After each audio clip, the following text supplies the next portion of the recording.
1400 years ago, armies of nomads swept out of the Arabian desert and conquered half the world. Today, their descendants tell an extraordinary story. They say that God sent them a prophet, Muhammad, and that God then gave them an empire. But is it really true? Not everyone is so sure. The Muslim conquests were one of the most decisive events in history. But were the Arabs in the 7th century even Muslims at all?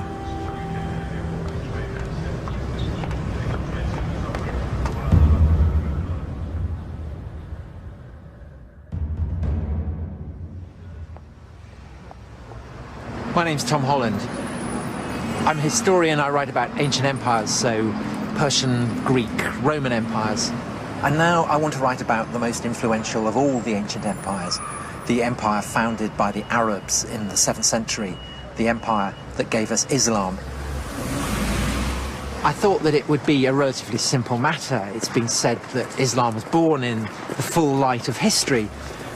But when I began on the project, I discovered that that wasn't actually the case at all. When it comes to Islam's beginnings, there is no full light of history, only a kind of darkness. And when you start looking, everything seems up for grabs. From the beginning, I felt like I was being sucked into a black hole.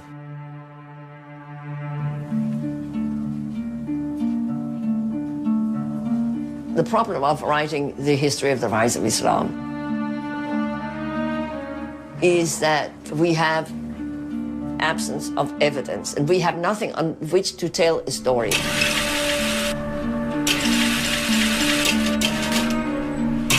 I had expected Muslim testimony from the 7th century, but there's nothing there.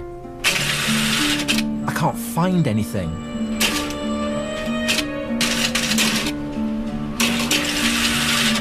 There's a problem here. You're delving into the origins of Muslims' deepest beliefs, but where is the historical evidence? Sometimes the belief of the believer and the understanding of the scholar cannot be squared. It's a choice between doing history and not doing history. And so I do the history even though it may hurt people. You have to say things that believers don't say, things that sometimes shock believers, things that sometimes make them very angry. There's a sense of the detective story about it. Why do most of the clues seem to be missing? When the Romans conquered the Middle East, they left behind all kinds of evidence, histories, inscriptions, coins. But with the Muslim conquest, silence. What can we actually say about Muhammad? What do we really know about the origins of Islam? Where to begin? Well, maybe we should start at the beginning of the 7th century. It is 5 minutes to midnight, and the ancient world is about to change forever.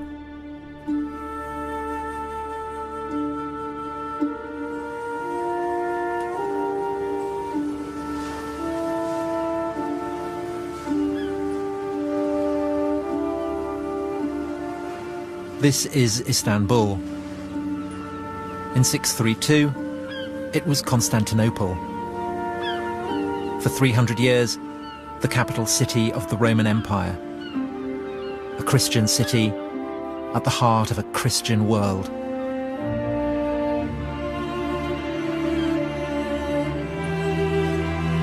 A universal religion for a universal empire. That was the Roman recipe for power. An idea fully appreciated by the Muslims when, almost 1,000 years later, they conquered the city and turned the largest cathedral in Christendom into a mosque. We know how and when the Romans became Christian because contemporaries tell us all about it. But what we don't know is how the Arabs became Muslim. Take a journey into the past, and you can't be certain where it's going to end. History is like a labyrinth. Once you're inside, who knows where it may lead?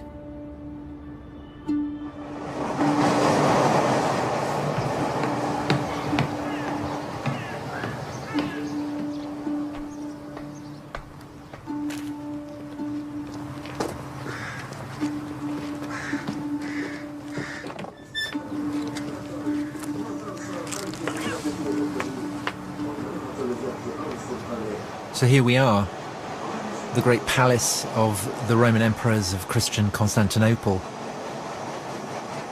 Odd to think that at the start of the 7th century, when Muhammad was still alive, this was pretty much the centre of the world. There's one awful poetry about the fact that all you've got here is splintered firewood.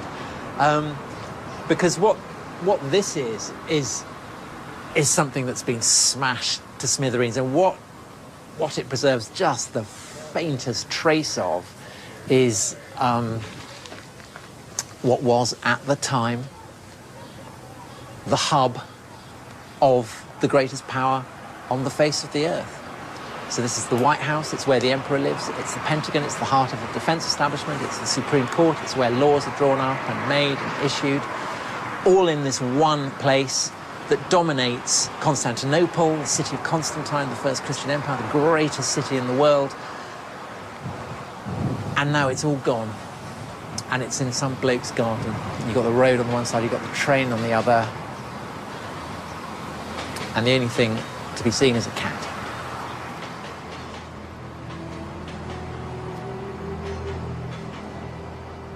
By 630, the Roman Empire had just overcome the worst crisis in its history. Its old enemies, the Persians, had overrun its fairest provinces. Persian troops had reached the very walls of Constantinople itself. Then, after 25 years of war, the Persians were defeated. The Roman Emperor was, once again, master of the universe. At such a moment, how could he have had any conceivable idea of the ruin that the heavens had in store for him?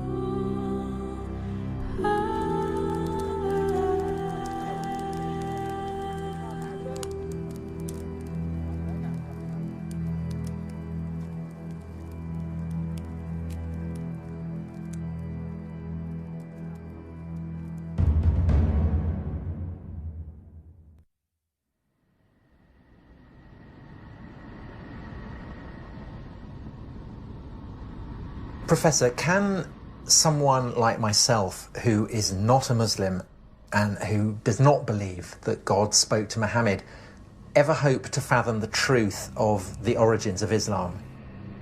No.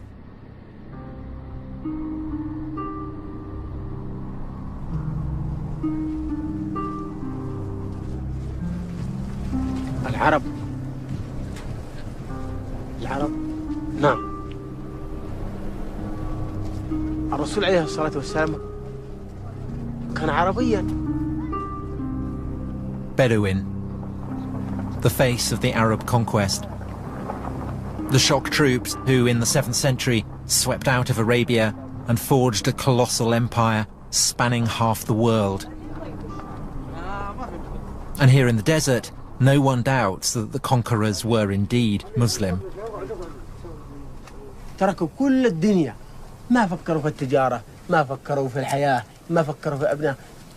فكانوا يفكروا إني أقتل أو أن أموت في نص الطريق أو أموت ضيعة أو جوعا أو شيء. لا كانوا يفكروا في هذا، لا في نجاح الإسلام.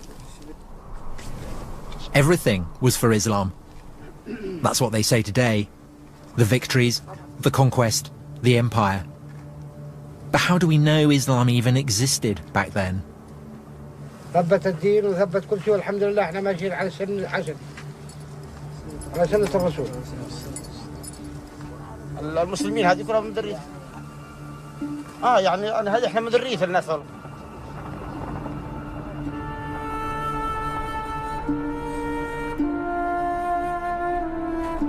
To the ancients, the Arabs were notorious savages. Of all the peoples of the earth, the most despised and insignificant.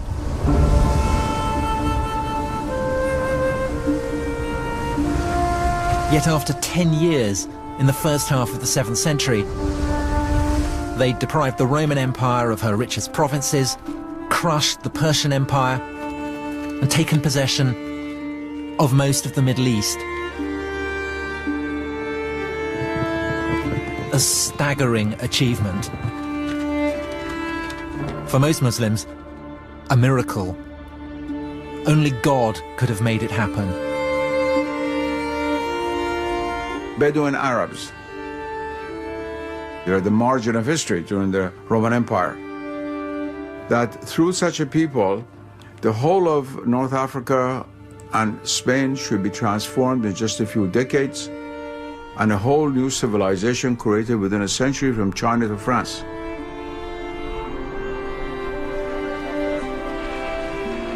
And this is a historical fact. And it all began, the story goes, when a merchant named Muhammad in a mountain cave heard something as terrifying as it was awesome, the voice of an angel.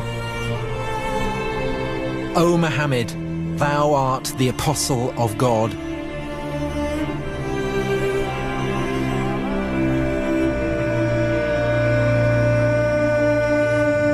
God had spoken to the Arabs.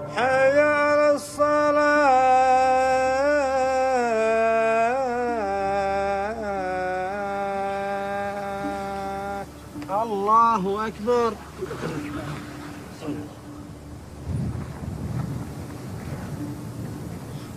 Allahu Akbar. The message was as clear as it was elemental. Allahu Akbar. There is only one God. Muhammad is the prophet of God. Sami Allah. Islam is submission to God. And it was this message that gave them an empire. Or was it? Allahu Akbar.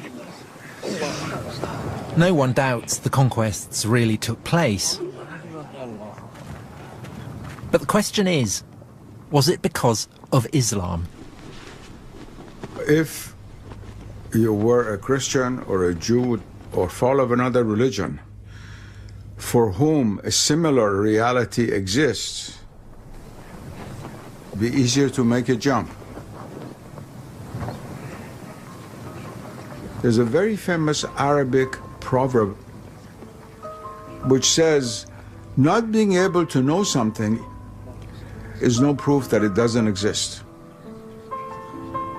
But making that jump, taking a leap of faith, isn't as easy as it sounds.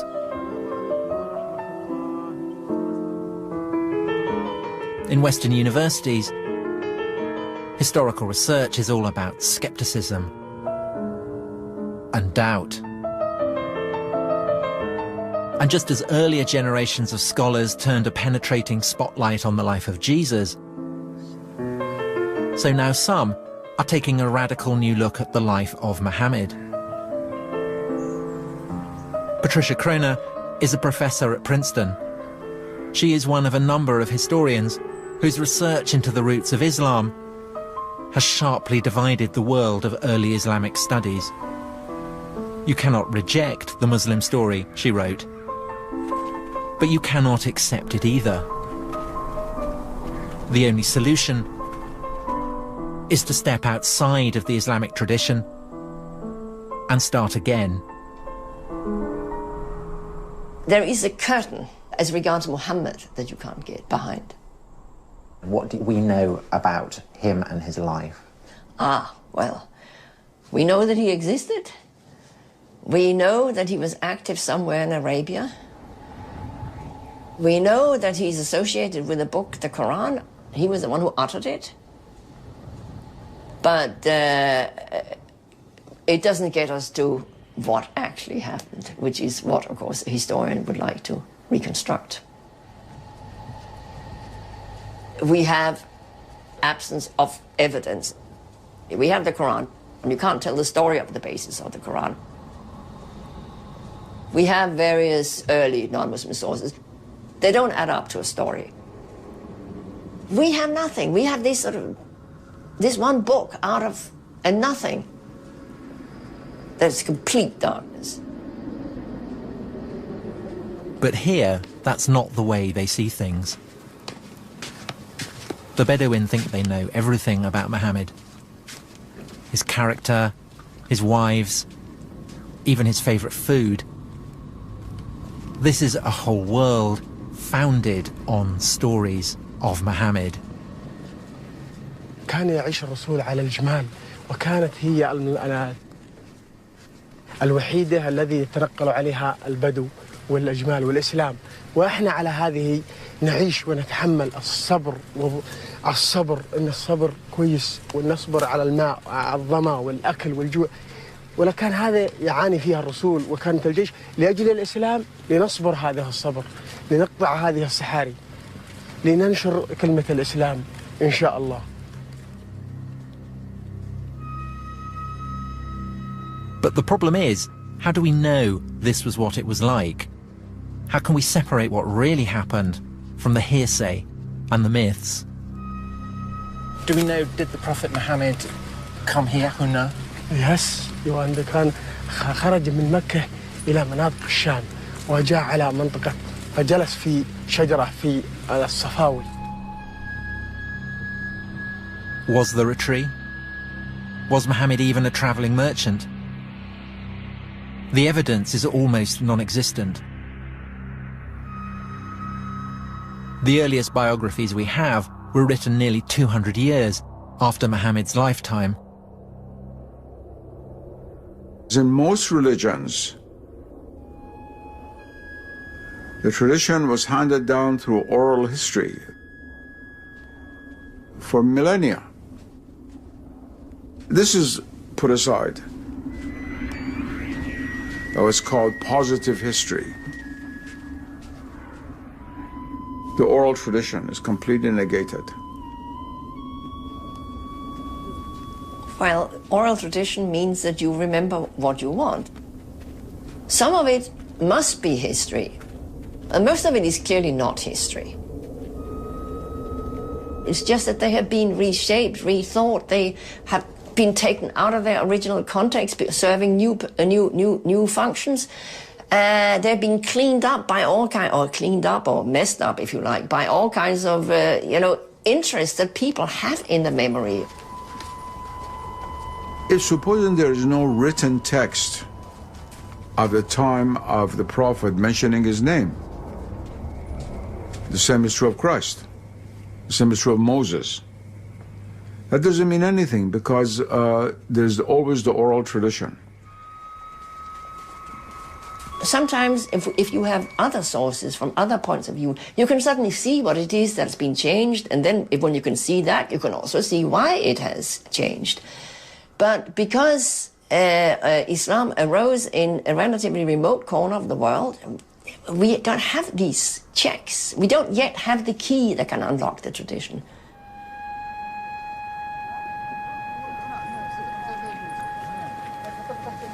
I came here to get close to the tradition. And when you're here, you can feel its weight. It's in the air. It's palpable.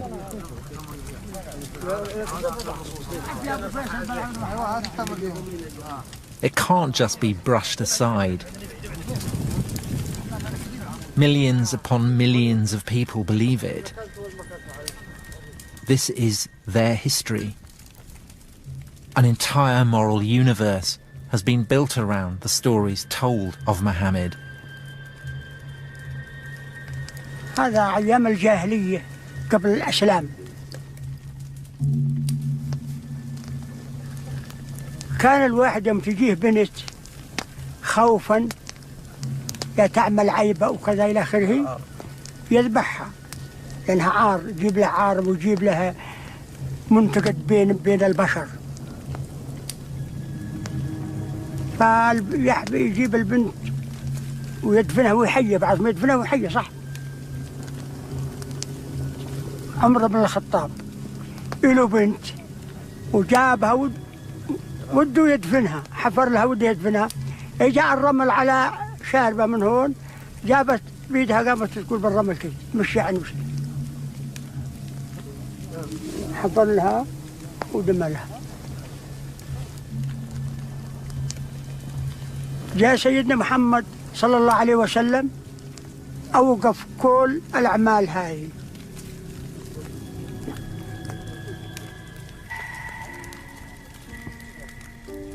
Listening to all these stories, part of me very moved. The other part of me was wondering, well, how do you know this? Where do these stories come from? Are they really true?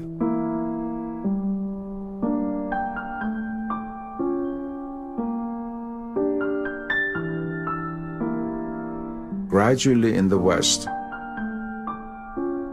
for the intellectual elite, the sense of the sacred was lost. Tribal person in Africa or in the Amazon has a natural sense of the sacred, whereas a graduate student at Oxford probably doesn't.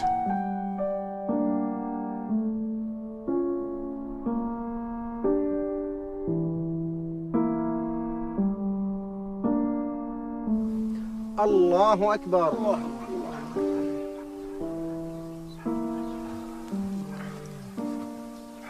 سمع الله من حمده. ربنا لك الحمد.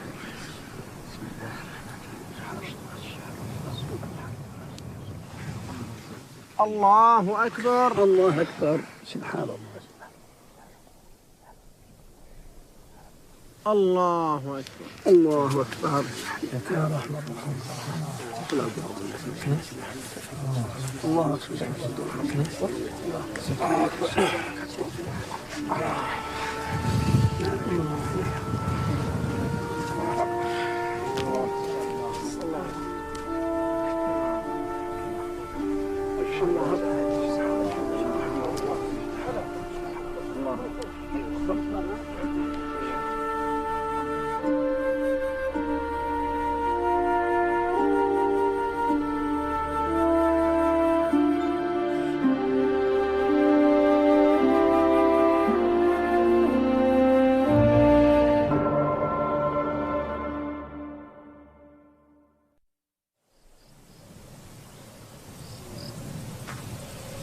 In some places, you have to be careful where you tread.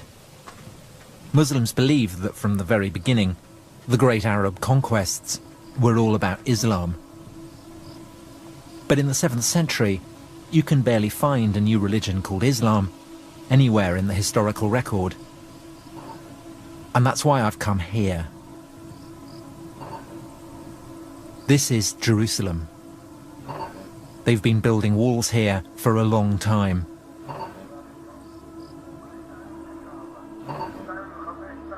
But they've never built a wall yet that could keep people safe forever.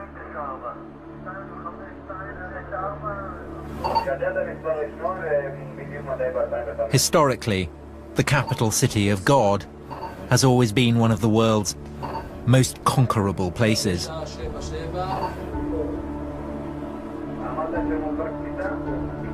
Here, if anywhere, in the one-time world of the Roman Empire, the 6th and 7th centuries live on.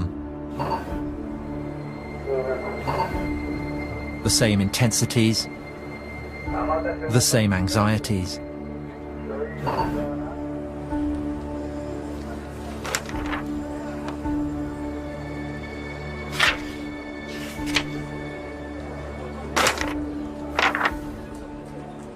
For thousands of years, Jerusalem had been shaped and mapped by the religions of its rulers.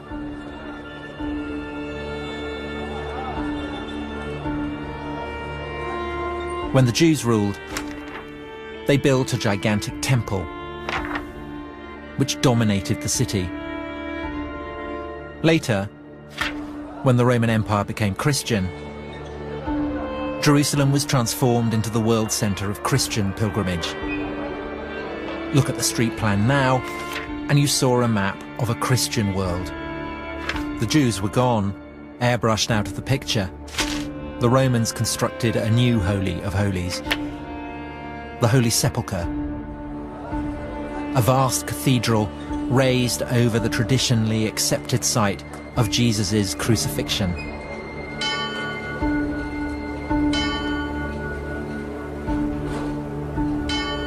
That was how God and empire worked.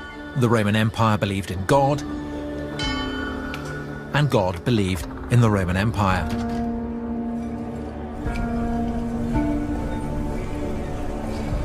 But then, in the year 636, God changed his mind. Arab marauders appear outside the walls. Sophronius, the city's bishop, writes that it is too dangerous to leave.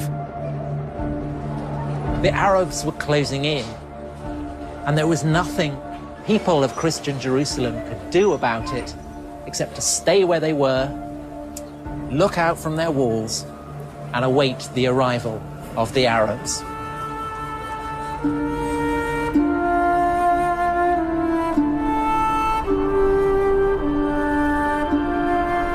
And out of the desert they came, and they had become irresistible.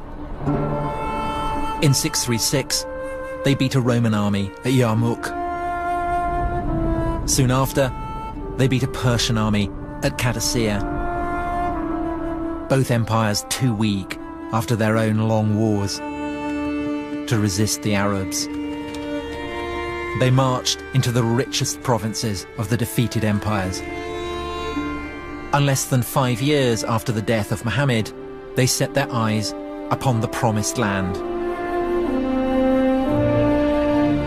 The land flowing with milk and honey, the land that God had promised to the Jews. Now, the Arabs had come to claim that birthright for themselves.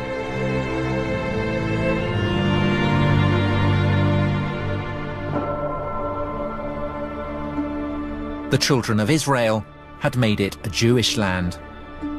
The Romans had made it a Christian, holy land. If the Arabs did arrive with a new religion, then we should be able to find its imprint here.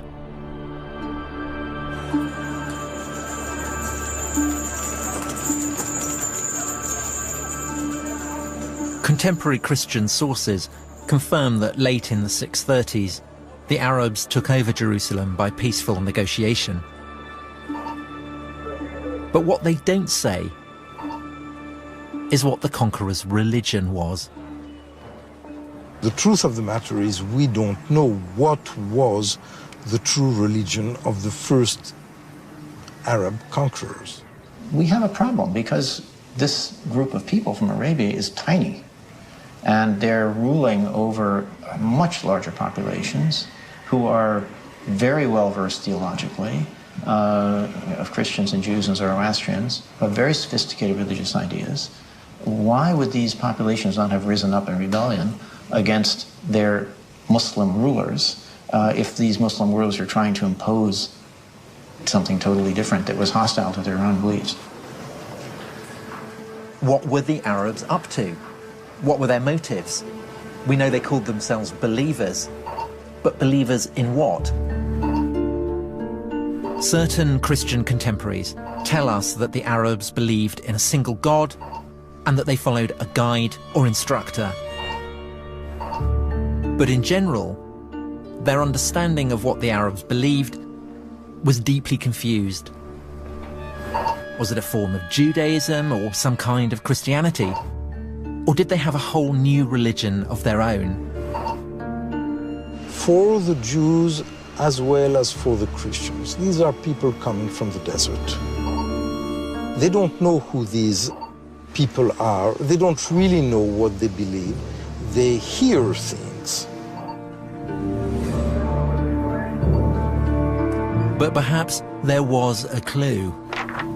At first, the new Arab rulers seemed closer to the Jews. They weren't interested in the Christian holy places. Instead, they began praying on the ruins of the old Jewish temple. All this only added to the Christians' sense of paranoia. Behind the invasion of the Arabs, they began to suspect a Jewish conspiracy. The moment the Arabs took over Jerusalem, they headed straight up here to what then as now is a broad, open, man-made esplanade. The holiest place to Jews anywhere in the world. So the fact that the Arab conquerors came up here and started building a prayer hall on such a sensitive spot inevitably served to raise quite a few eyebrows. The Jews hope that these Arabs from the desert come as liberators. They permitted the Jews to come back to the Temple Mount and pray there. And the Jews started believing that maybe there is something messianic in these people, and maybe their leader is the Messiah who will permit them to rebuild the temple. Christian theologians who speak about the Arab conquerors find it very hard to understand that they are dealing with a new religion. Who are they? One thing is absolutely clear. Nobody had any notion that the Arabs were doing what they were doing in the name of a freshly minted and coherent new religion, still less that what they were doing was in the name of something called Islam.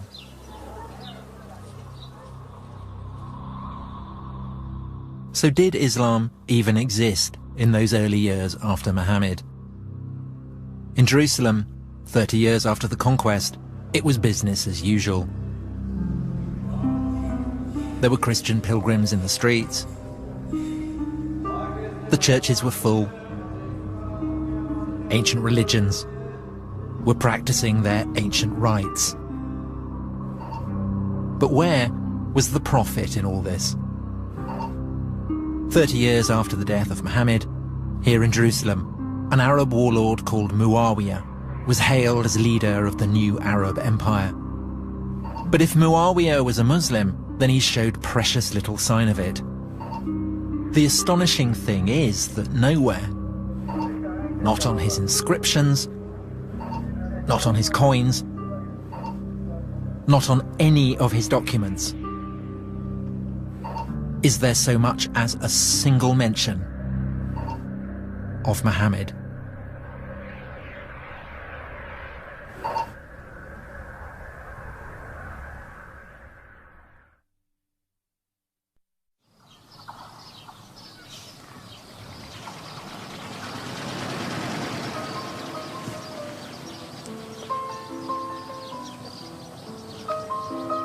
I've been trying to trace the origins of Islam.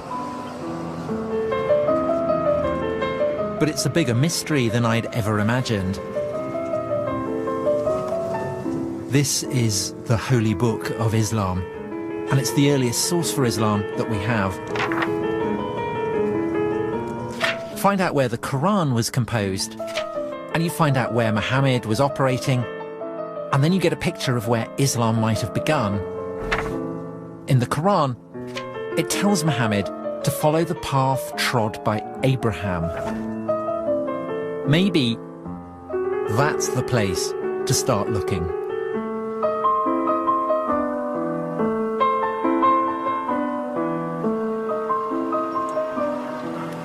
I'm in Hebron, which is a town on the West Bank, and I'm currently in a Jewish settlement.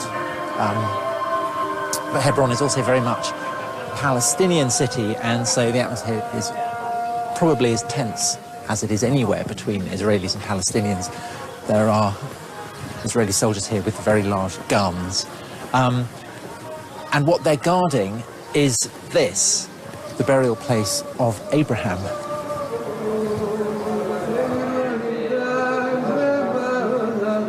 Abraham, through the line of his son Isaac, was the father of the Jews. When everyone else was still pagan, Abraham worshipped the one true God. And for this, God rewarded him and his descendants with the promised land, part of which today goes by the name of Israel. This is the tomb of Abraham. And the reason that the soldiers are here is that these are not the only people who regard him as their ancestor. And they're not the only people who believe that God gave them the promised land. On the other side of the grill are Muslims, and they tell a different story.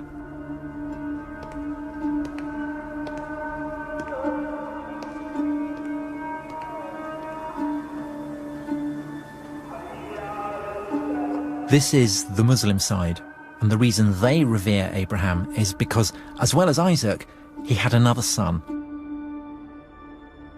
Ishmael, the father of the Arabs. This is the tomb of Abraham that we saw earlier from the Jewish side, but we're now looking at it from the Muslim side. The significance of Abraham and this association that was made between Arabs and Ishmaelites, the children of Ishmael, is actually much older than Islam itself. It remains central to Islam to this day.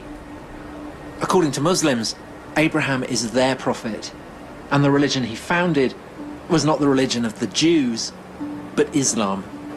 And in the Quran, we read that Ishmael helped Abraham to build a house of God at a place called Bakkah. Neither the Quran nor any contemporary source actually specifies where Bakkah was, but Muslims now would have absolutely no doubt that Bakkah is another name for a place deep in the Arabian deserts. Mecca.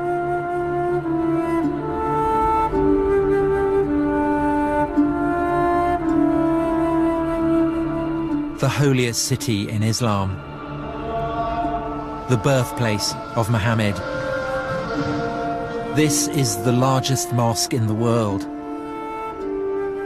At its center, the Kaaba, the house of God, first built by Abraham and his son Ishmael, on foundations laid by the first man, Adam. It is older and holier than anywhere else in the world. It was in the hills above the city that Muhammad received the first of his revelations from God. These revelations would form the holy book of Islam, the Quran, the very word of God. Mecca is where Muslims believe everything began. The crossroads of faith and history. Surely here then, you would think, we could find solid evidence for Islam's beginnings.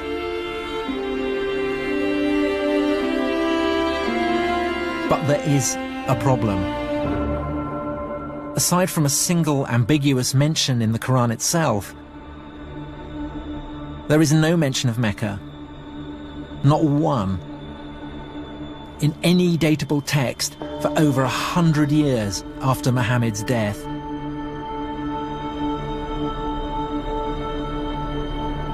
How can we know that Muhammad does come from Mecca? We can't. But on the other hand, if he doesn't come from there, you have to come up with a plausible alternative for where he might have come from, and why would you want to take that on? Why take it on? Well, you know, it's what historians do. If things don't fit, you try something else that might fit.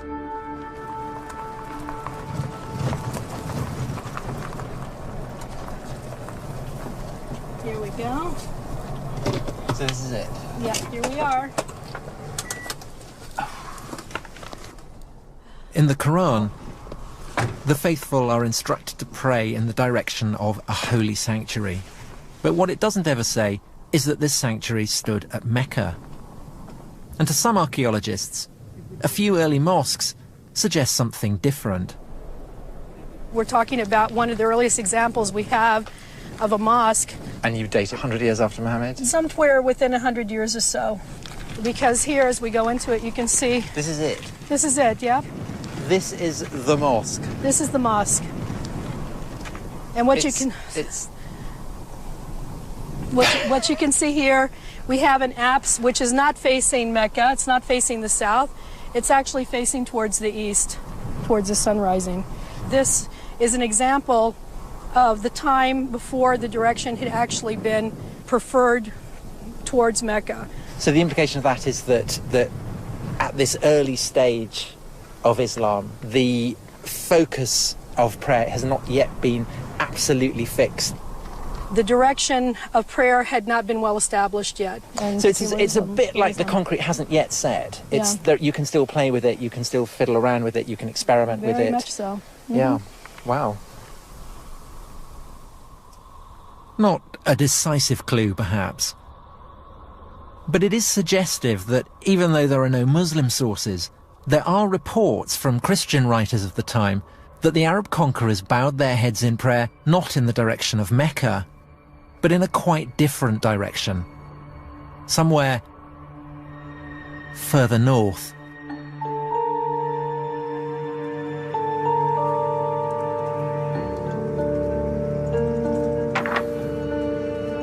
In the Quran, it never actually states that Muhammad lived in Mecca, nor that Mecca was where the first revelations took place.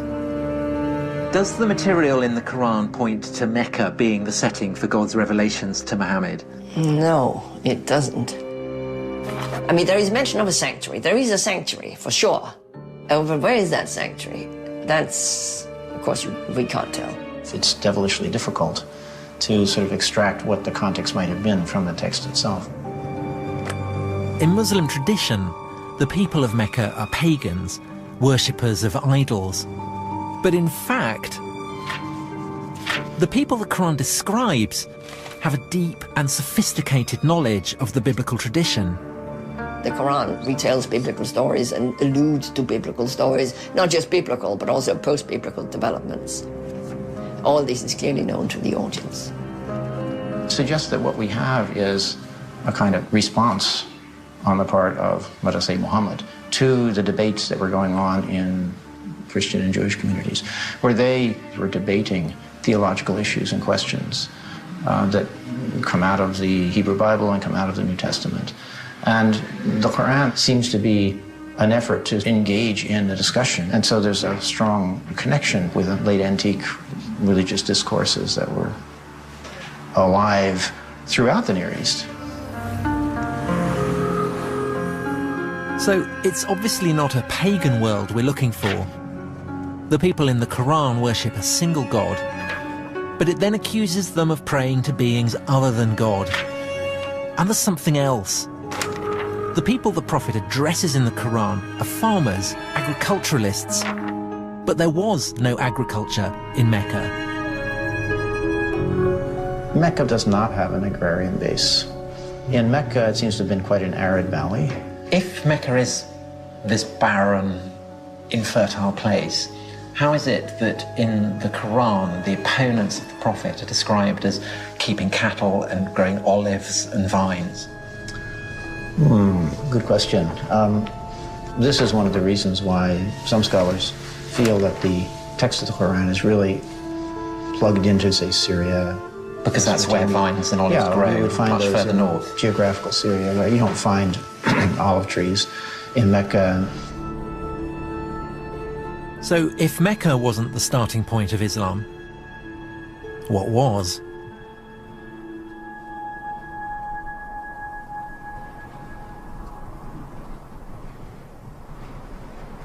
If you're following the clues in the Quran itself, then you're looking for a landscape inhabited by olive-growing Arabs who have a deep knowledge of the biblical tradition, but whose worship of a single god might seem to some a little shop-soiled. This is the city of Avdat, in the Negev desert. Back in the early 7th century, it was an Arab city on the very fringes of the Roman Empire. Nominally Christian, but with hints of a recently pagan past.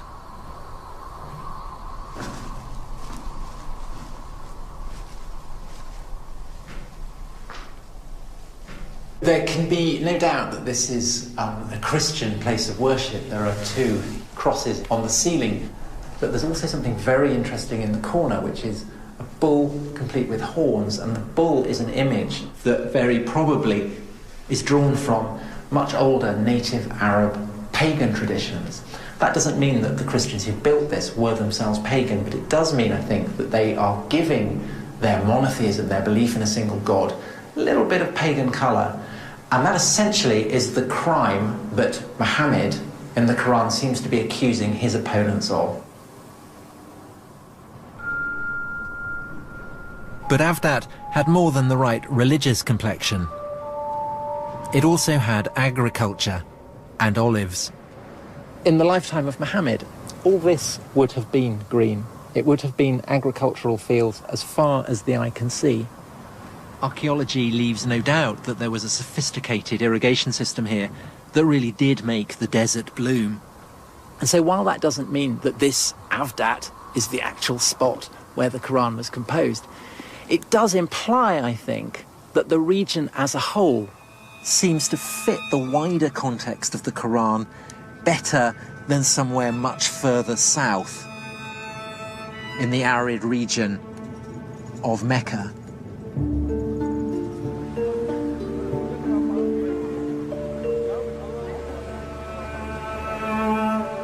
When you read through and through the Quran, what's really striking as compared, say, to the Bible, which is full of allusions to recognizable landscapes that we know, in the Quran, it's an effort to find an allusion to any landscape or natural setting that we could actually pin down.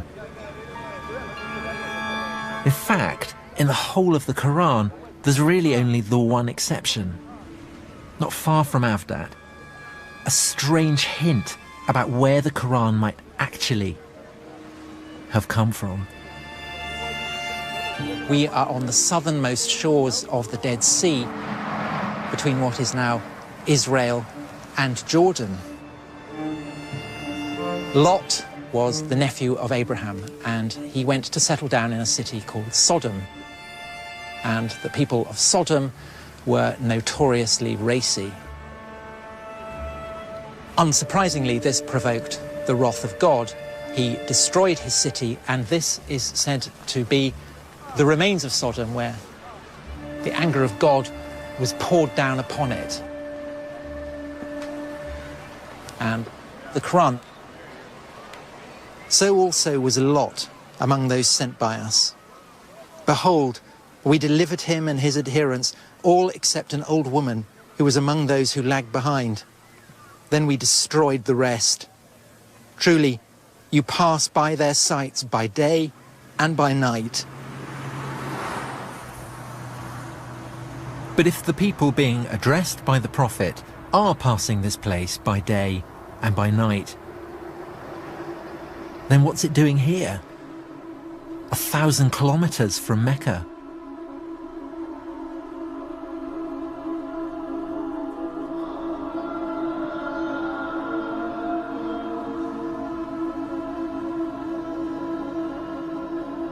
In terms of someone who is looking for clues,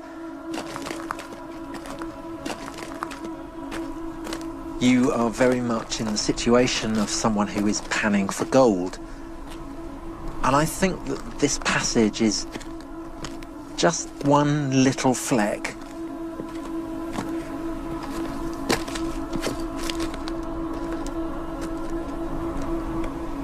I mean, there is one possibility, of course, which is that this one fragment originated in this neighborhood. Perhaps the rest came from elsewhere. But that then begs the question of where all the various component parts of the Quran are coming from. Are they necessarily to be attributed to one person living at one time? Again, when you start asking that question, it's very hard to know how far to push it. It's from the West that this kind of history came up. That is, reason is the ultimate decider and judge of the truth. But what I'm saying is that those are not going to really give you the reason that is logically satisfying.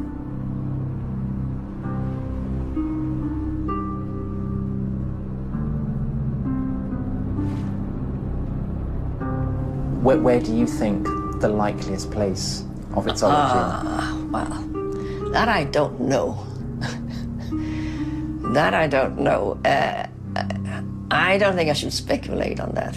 Okay, all right. Okay. My greatest fear is that I'm completely wrong. I do sometimes wake up in the middle of the night and think I've got it completely wrong. Once the world is reduced to a mechanical world, then all other levels of reality lose their status as being real. And they're relegated to the realm of so-called superstition. And what is not seen is considered not to exist.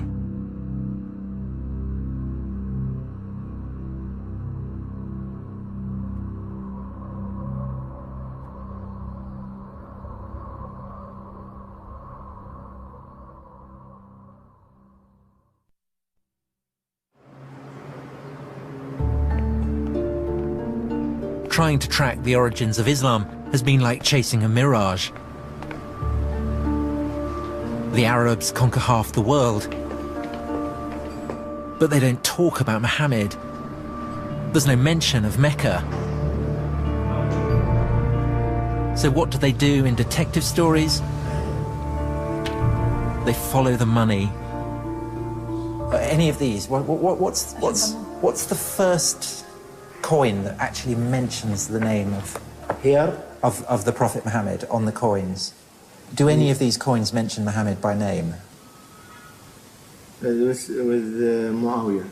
Yeah, but is the name of the Prophet Muhammad mentioned? No. Every coin tells a story. Every inscription conveys an idea of power. But sometimes what's not on the coin can be just as significant as what is. It would be nice to see the earliest coin that mentions Muhammad. The earliest coin that has Muhammad's name. Has the name of Muhammad. They don't have it, but because it's odd that we're 60 years on from the death of Muhammad and no mention of Muhammad. For nearly 60 years, the rulers of the Arab Empire didn't put Muhammad on their coins, and then they did. Maybe 60 years was what they needed to work out what the story really was. Maybe the issue isn't why Muhammad was not on the coinage at the beginning, but how he got there in the end. What if I've been asking the wrong question?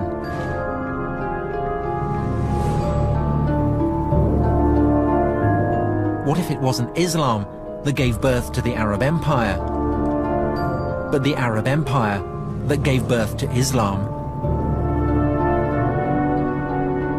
The empire was rich beyond imagining. By the mid-680s, it stretched from northern Persia to Egypt and North Africa. But who had the right to rule it? A vital question on which the Arabs could not agree. And with so much to play for, they began to turn upon themselves.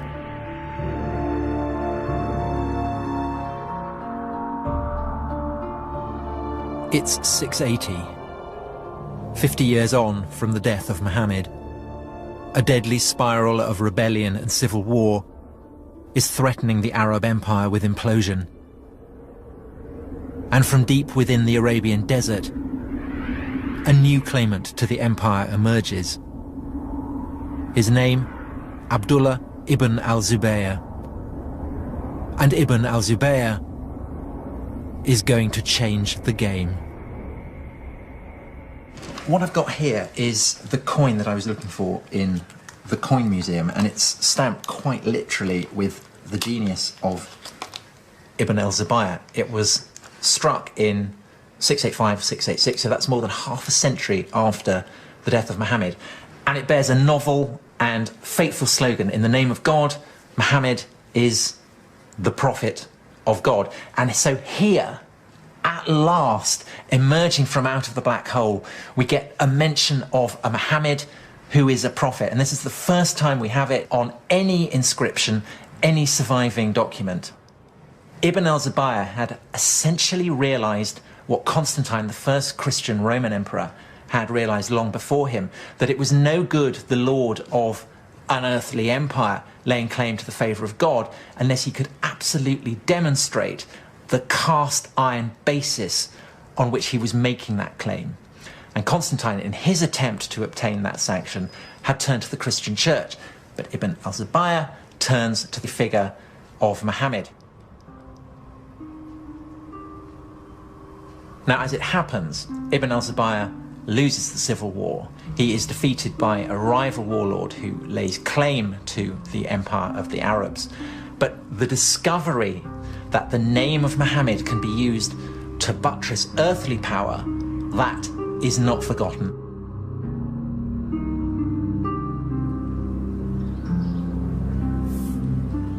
The Civil War had been a very close-run thing. And the victorious warlord, Abd al-Malik, had no intention of ever again allowing Muhammad's legacy to fall into the hands of a dangerous rival. The Romans had known all about religion and power. When they had become Christian, they had redrawn the map of Jerusalem. Now, Abd al-Malik set about fashioning a holy city of his own.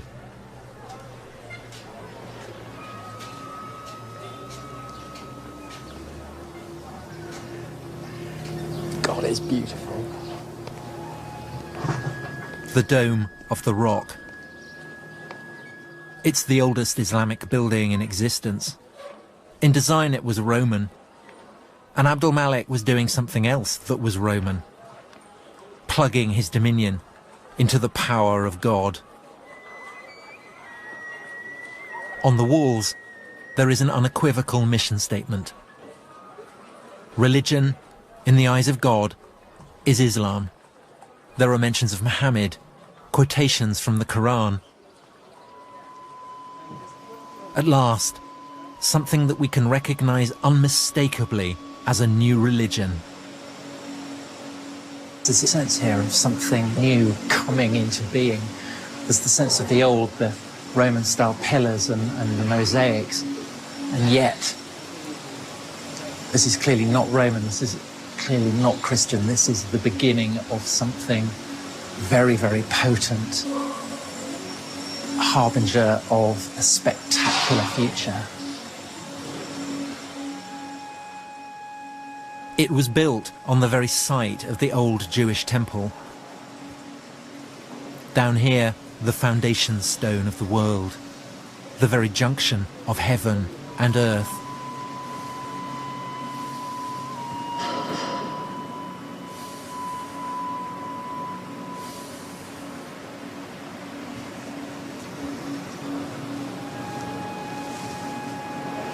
This is quite possibly one of the most awesome places on the entire planet.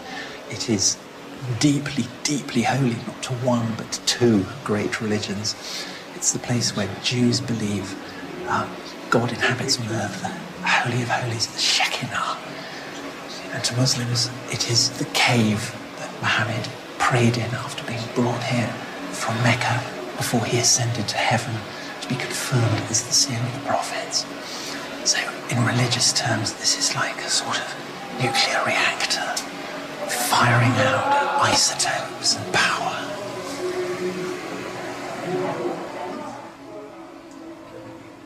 is certainly a very grand statement that we Muslims have superseded you Jews. And we have superseded you Christians by being filled with inscriptions directed against Christian Trinitarian beliefs. So it's Muslims saying, we are here, we've come to stay, and we are the winners. Abdul Malik now rules his empire as the deputy of God, just as the Christian Roman emperors had done. And like the Roman emperors, he has built a house of God in Jerusalem. But Abdul Malik, Lord of Jerusalem though he is also an Arab. Perhaps for Arabs, Jerusalem, for all its ancient and unrivaled potency, owed too much to the Jews and Christians to stand alone as the holy city of the new Arab empire.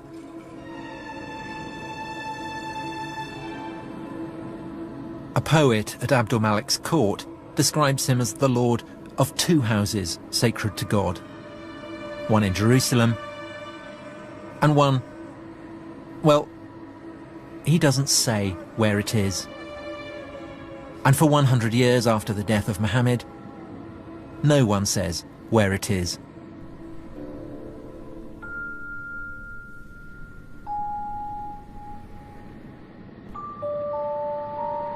All sources go on calling it a place in the desert. It's a sanctuary in the desert, without giving it a name. And at some point, this sanctuary must have been fixed at Mecca, in the middle of the desert. But why? The truth of the matter is we don't know what was the true religion of the first Arab conquerors. It's an Arab story. Arabs come from the desert. God is speaking to the Arabs. They don't want Jews or Christians having any influence on Muhammad. الرسول عليه الصلاة والسلام كان عربيا. المسلمين هذه كلها من ذريته. يعني هذه احنا من ذرية النسل. The Quran is in Arabic. The Quran is full of characters from the Bible. But if the book came out of the desert, how did these characters get there? We have nothing. We have this one book out of a nothing. We don't have the key that can unlock the tradition. But maybe that's the point. We're not supposed to unlock the tradition. God's message comes to a prophet. The prophet lives in a desert. There is no room for anyone else. It's remote. It's remote. It's uncontaminated. It's pure. It's a place where we can rule out that Muhammad got his ideas from others than God.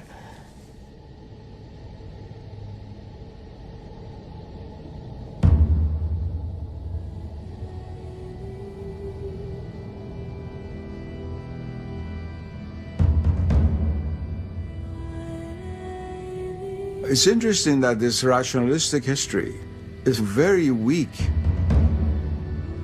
in being able to provide causes for certain effects. Not being able to know something is no proof that it doesn't exist.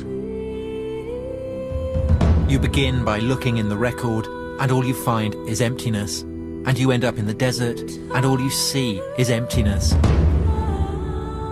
But perhaps the emptiness is the answer. Maybe Mecca gave Islam what it most needed. A blank sheet where Muslims could put their prophet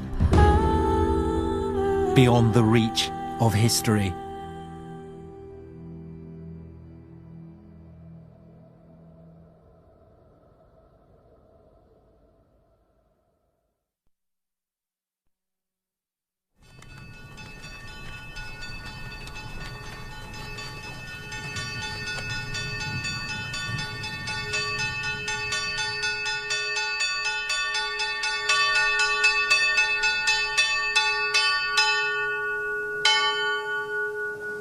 Professor, do you think that what I am doing is complicit with the brute fact of Western imperialism, Western hegemony? No, not necessarily.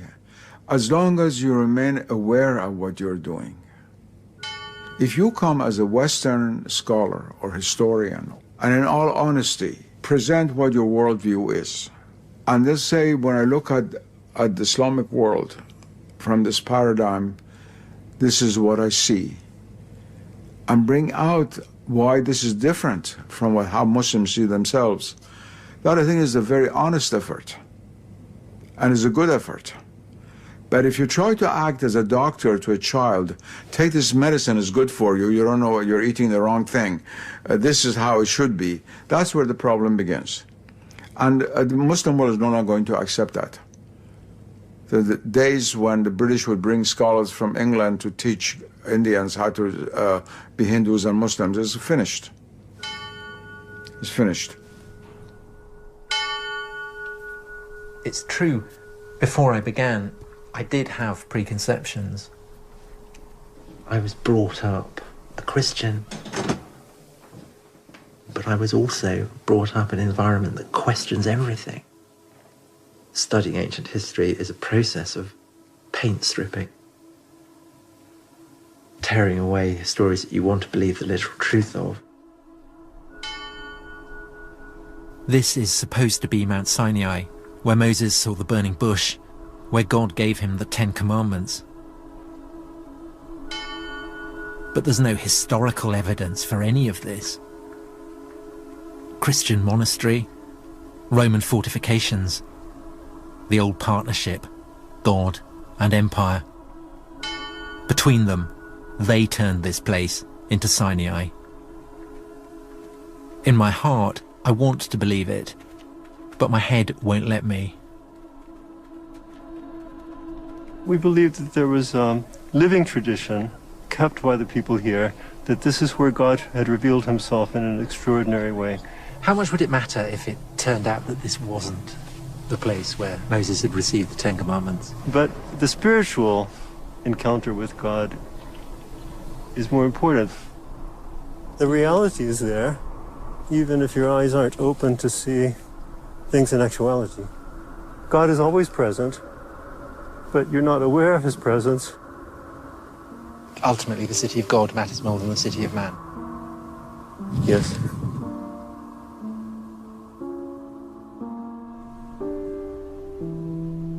But as a historian, I have to presume that the city of God was built by man as well. I wanted to map the human past in human terms, to make a map that fits the facts. But I travelled to places where the maps revealed a heavenly plan, sacred lands, sacred places.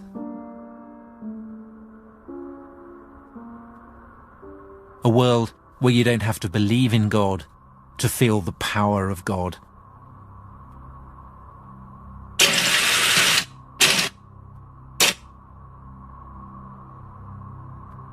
This is the Promised Land. Some call it Israel, some call it Palestine. A land where Muslims, Christians, and Jews still fight over the story of a promise made by God to Abraham thousands of years ago. Was there really a promise? It's not for the historian to say. But the world believers make in the name of God, that is what history is about. Even today, more people die for visions of heaven than they ever do for historical facts. Stories that never happened can be infinitely more powerful than stories that did.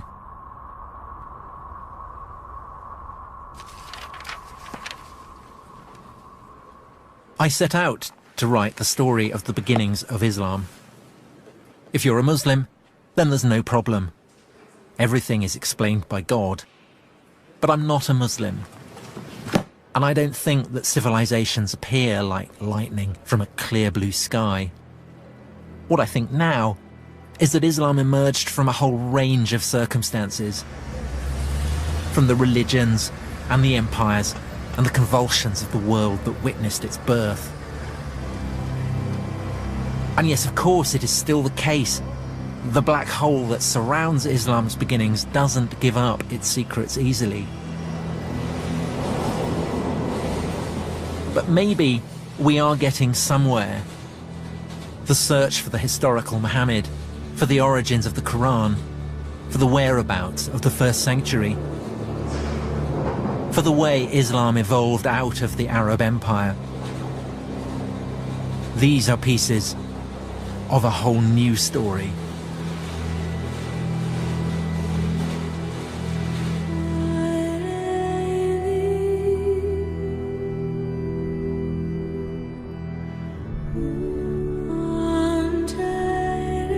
Tomorrow night, the wait is over. The Paralympic Games opening ceremony kicks off at 8. It's shrouded in secrecy, but I can tell you in all probability it won't feature Timothy Spall in a hat like the other one. Next tonight, 2 houses and 5